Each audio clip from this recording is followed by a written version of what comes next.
Senate candidate Graham Platner has come out swinging at the Supreme Court, floating the idea of actually impeaching at least two of the justices. I may be jumping the gun here, but Jesus Christ, this man should run for office in 2028, the high office, the office.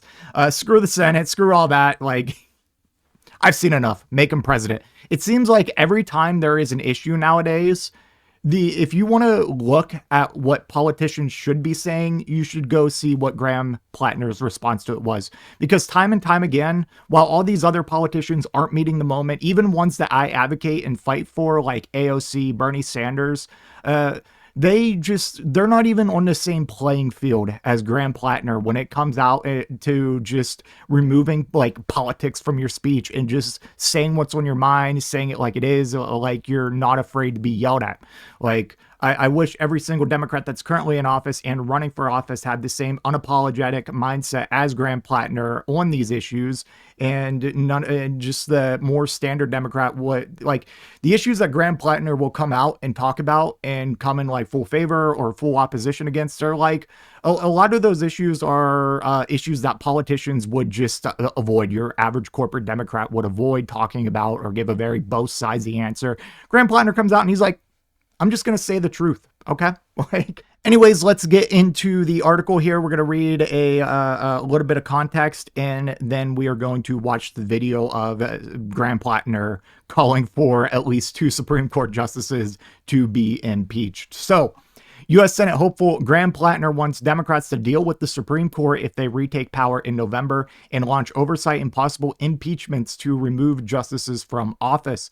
Amid President Donald Trump's historic unpopularity, Democrats are heavily favored to retake the House of Representatives and have gained momentum in the Senate, where Platner's bid to unseat five-term incumbent Senator Susan Collins could prove decisive. But the Supreme Court's 6-3 conservative majority has the potential to effectively veto any significant actions a future Democratic Congress or president may seek to take, despite increasing doubts among the American public about its legitimacy and impartiality. Its image as an independent arbiter of justice has come under further scrutiny as justices have been embroiled in corruption scandals. This is where Platner believes Democrats could have options. All right, let's watch this video real quick. There is structural power in the Senate to deal with the Supreme Court. It's going to matter. It's going to require us to get the majority. But at that point, I very much think that we need to be exercising ethics oversight over the court. If we held Supreme Court justices to the exact same standards we hold federal judges, there is a compelling case for the impeachment and removal of at least two.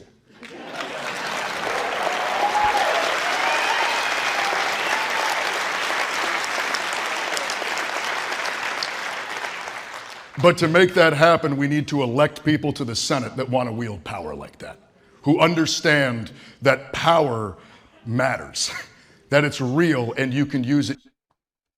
Yeah. What more can I say? Like, Graham Platner is the only politician that comes out and says shit, and I really don't have any other comment on it. It's like, yeah, what else can I add? Normally I have a lot to say when someone in office or running for office says something or doesn't say something.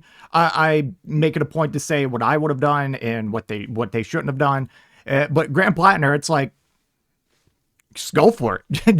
You just do you. Anyways, while he did not specify which two justices he believed could be impeached, it is highly likely he was referring to Clarence Thomas and Samuel Alito, two of the furthest right justices whom he has said have helped transform the court into a political action wing of conservatism.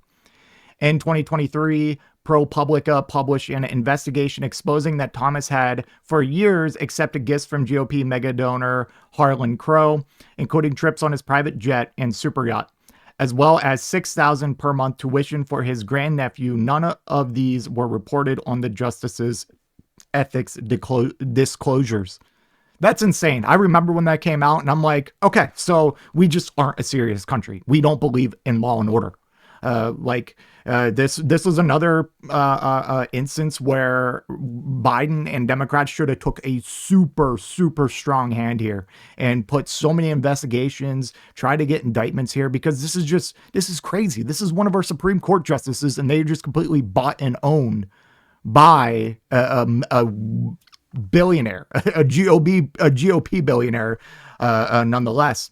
It was also revealed that his wife, Jeannie Thomas, was heavily involved with right-wing activist groups with business before the Supreme Court, including those that pushed discredited voter fraud claims to overturn Trump's loss in the 2020 election.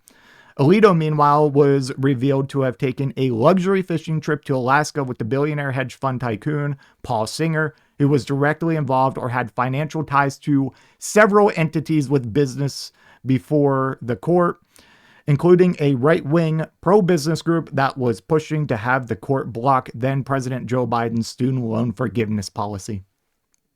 Yeah, you gotta love it. The justice has also been accused of expressing support for Christian nationalism after a flag was seen flying outside his residence that appeared to express solidarity with the movement and with those who stormed the U.S. Capitol on January 6, 2021. All right, put all the fraud and corruption aside, strike when you're out. Strike when you're out. If you're showing support for people who tried to overthrow democracy in our country, you are unfit for service. You are deeply unfit for service. A documentarian has also published recordings of the justice speaking about how America must be returned to a place of godliness. 2 strikes, you're out. 2 strikes, you're out. You're unfit. You are unfit. Some Democrats have also raised the possibility of impeaching Justice Brett Kavanaugh, who has been accused of lying during his confirmation hearings in 2018 when he was faced with allegations of sexual assault from a former classmate. Bro, there's one thing you can't separate, and that is there's two things you can't separate. One is Republicans with sexual assault and Republicans with children. You just seem to, you can't really get away from that one. But yeah, assuming that Graham Platner wins his race, I think he will overtake Senator Bernie Sanders as the most popular senator, most popular politician in the country by far. Like, when you come out and you just say the right thing, not caring about the blowback, you will be rewarded. Like Trump was rewarded. Not that he came out and said the truth or anything like that, but he definitely did say the right thing, and he did point out a lot of truths of the flaws in our system, especially in his 2016 campaign. But like, now, if you pair like a Trump-like attitude to a Democrat politician who stands for things like single payer, like a universal free higher education, a livable minimum wage, massive infrastructure reform, kicking China off the seat of the kings of renewable energy technology, like that should be us. That is what we should be striving for.